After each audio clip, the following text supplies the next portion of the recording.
60 to 70% of everything in your grocery cart was never on your list. You didn't forget it. You didn't suddenly need it.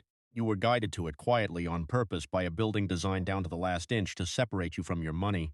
A typical grocery store runs on razor-thin profit. So to survive, they've turned shopping into a science. The lighting, the layout, the music, the size of the cart, even where they hide the milk, none of it is an accident. Today, we're walking that store together, and I'll show you 14 secrets they'd rather you never noticed. Stay with me.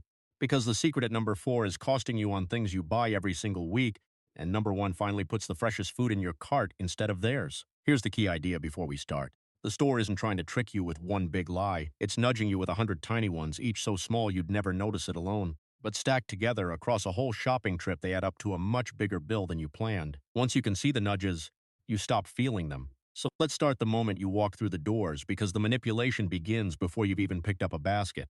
Number 14, the decompression zone. The first 5 to 15 feet inside almost any grocery store are strangely empty of the things you actually came to buy. Instead, you'll find flowers, a seasonal display, maybe a table of treats. Retail designers call this the decompression zone, and it has one job. Its job is to slow you down. You walk in moving fast, focus, list in hand. This zone is designed to shift your brain out of rushing mode and into browsing mode, calm, open, and ready to wander. Because a relaxed shopper is a slower shopper, and a slower shopper spends more. The fix is to refuse the invitation to slow down. Walk in with your list and your plan already set and keep your pace. You can admire the flowers on your way out, stay in list mode, and the decompression zone has nothing to work with. But the very next thing they hit you with goes straight for your mood. Number 13, the produce greeting. Notice how the fresh fruit and vegetables are almost always right at the front? That feels natural, fresh food first.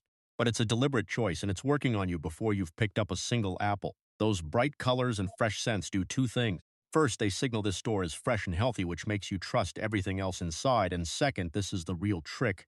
They lift your mood. Psychologists call it priming. When you feel good, you spend more freely. A cheerful shopper is a generous shopper, and that cheer is engineered on purpose. You don't need to resist the good mood, just be aware of where it came from. Knowing the smell of flowers and the glow of fresh fruit were placed there to relax your spending instinct is enough to take their power away. Now, about that cart you just grabbed, it's bigger than it used to be, and that's no accident either. Number 12, the oversized cart. Over the past couple of decades, the standard shopping cart has quietly grown, in some stores nearly doubling in size. You were never told.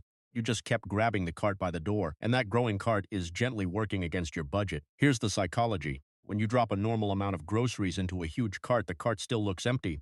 And an empty-looking cart sends a quiet message to your brain: I've barely bought anything. I have room for more. So you keep adding just to make the cart feel full. The bigger the cart, the bigger the bill. The simplest fix on this entire list: if you're only buying a little, grab a handbasket instead of a cart. A basket fills up fast, gets heavy, and naturally tells you when to stop. It's the easiest way to cut your spending the second you walk in. Speaking of walking, they've planned exactly where they want you to go. Number 11, milk at the back. Think about the things you buy most often. Milk, bread, eggs, the everyday staples. Now think about where they are in the store.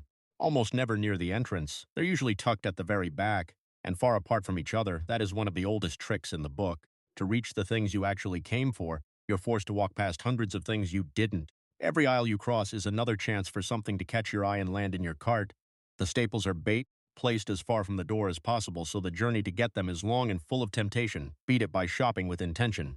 Go straight to what you need, grab it, and don't take the scenic route. If you know milk is in the back corner, walk there directly instead of drifting down every aisle. The shorter your path, the smaller your bill. And the path itself? That's been designed too. Number 10, the racetrack. Most grocery stores are built around a shape that designers call the racetrack, a big loop that guides you around the outer edge of the store in a circle. It feels like the natural way to move through the space. It was engineered to feel that way. Here's why. The outer loop is where the high-profit departments live: the bakery, the deli, the meat counter, the prepared foods. By steering you around the perimeter, the store keeps you moving past its most profitable corners. And the longer the loop keeps you walking, the more time you spend inside, and more time inside almost always means more money spent.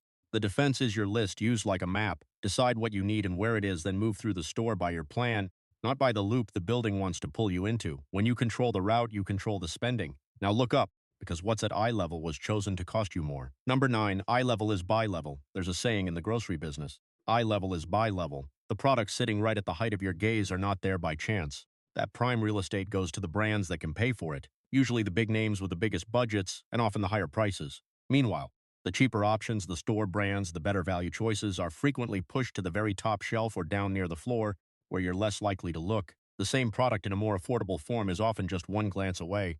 They're simply betting you won't bend down to find it, so make a habit of it. Always check the top and bottom shelves before you grab what's in front of you. The best deals are usually hiding exactly where it's least convenient to look, and while your eyes are scanning those shelves, the prices on them are playing a trick of their own. Number 8, the 99-cent illusion. Look closely at the price tags, and you'll notice something. So many of them end the same way in 99 cents. 9.99, 4.99, 19.99. This isn't habit, it's one of the most studied pricing tricks in all of retail. It's called charm pricing. Your brain reads from left to right, so it anchors on that first number. $9.99 feels meaningfully cheaper than $10, even though the difference is a single penny. That tiny gap repeated across an entire cart of groceries quietly nudges you toward yes again and again. The cure is a simple mental habit: round every price up to the next whole number before you decide. Treat 9.99 as 10. Suddenly, the prices feel honest and the little illusion stops working. And there's a close cousin to this one that fools almost everybody. Number 7, the 10 for 10 myth. You've seen the signs, 10 for $10. 5 for 5, they flash like a great deal and they create a quiet sense of urgency, like you need to grab all 10 to get the price. Here's the secret most shoppers never realize. In most stores, you don't have to buy all 10. The sale price usually applies to a single item too.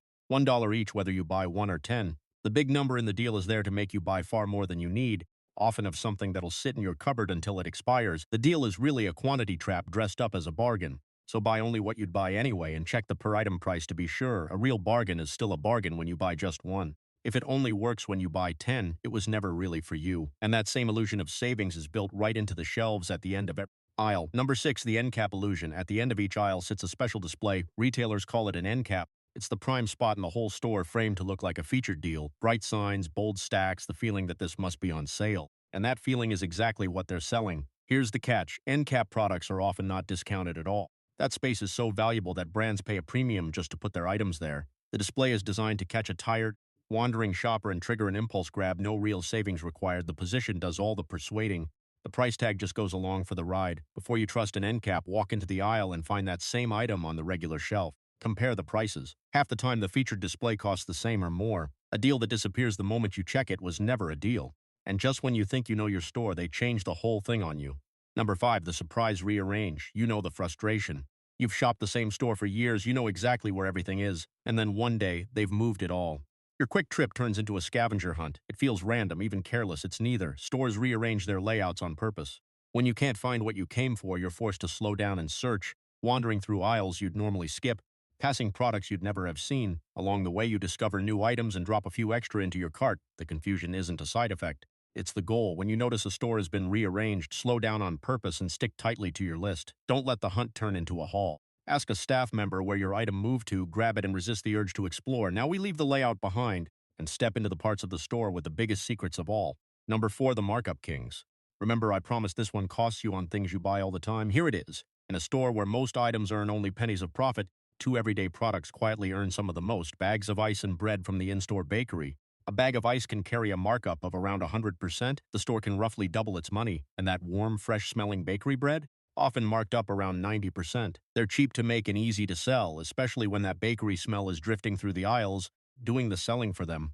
These humble items are some of the most profitable things in the building. You don't have to give them up. Just buy them with open eyes, freeze a little water at home for pennies, compare the bakery loaf to the bagged bread a few feet away. Small choices on high markup items add up fast over a year, and that fresh bakery bread leads us straight into a secret that surprises almost everyone. Number 3, fresh baked surprise. The in-store bakery feels like the heart of a real old-fashioned grocer. The smell of fresh bread, trays of pastries, signs that say baked fresh daily. It's warm, it's homey, and it makes you trust the whole store a little more. But here's what's often happening behind that counter. A great deal of that fresh baked goodness arrives at the store already frozen. The dough, and sometimes the finished product, comes in frozen from elsewhere and is simply thawed or heated on site. It's genuinely warm and genuinely fresh out of the oven, but baked from scratch this morning and heated from frozen this morning are two very different things. The smell, again, is doing a lot of quiet persuading. None of this means the food is bad. It just means you shouldn't pay a premium for an image that isn't quite real. Judge bakery items on taste and price, not on the cozy story the aisle tell is telling you. And speaking of the story stores tell, there's one secret about the people at the registers that genuinely surprises people.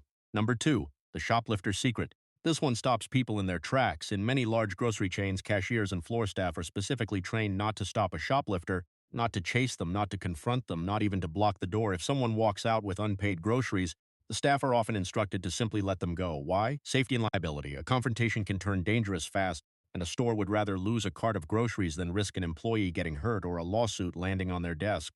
So the calm you see at the front of the store hides a strict, deliberate policy most shoppers never suspect. It's a window into how these businesses really think, protecting themselves first always. There's no money-saving tip here, just a peek behind the curtain at how carefully every part of the store is managed, right down to what the staff are told to do in a crisis.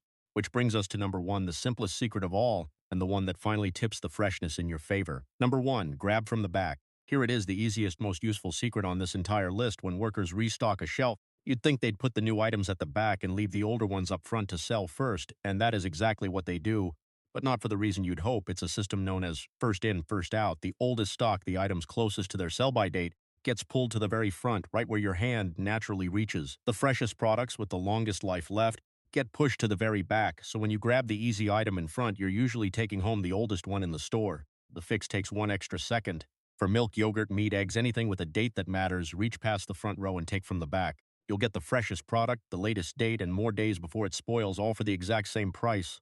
It's the simplest win in the whole store, hiding in plain sight on every single shelf. So there they are, 14 secrets hidden in a store you thought you knew. And notice the thread running through all of them. Every trick works by getting you to slow down, wander, and stop paying attention, which means your defense is always the same. Walk in with a plan, stick to your list.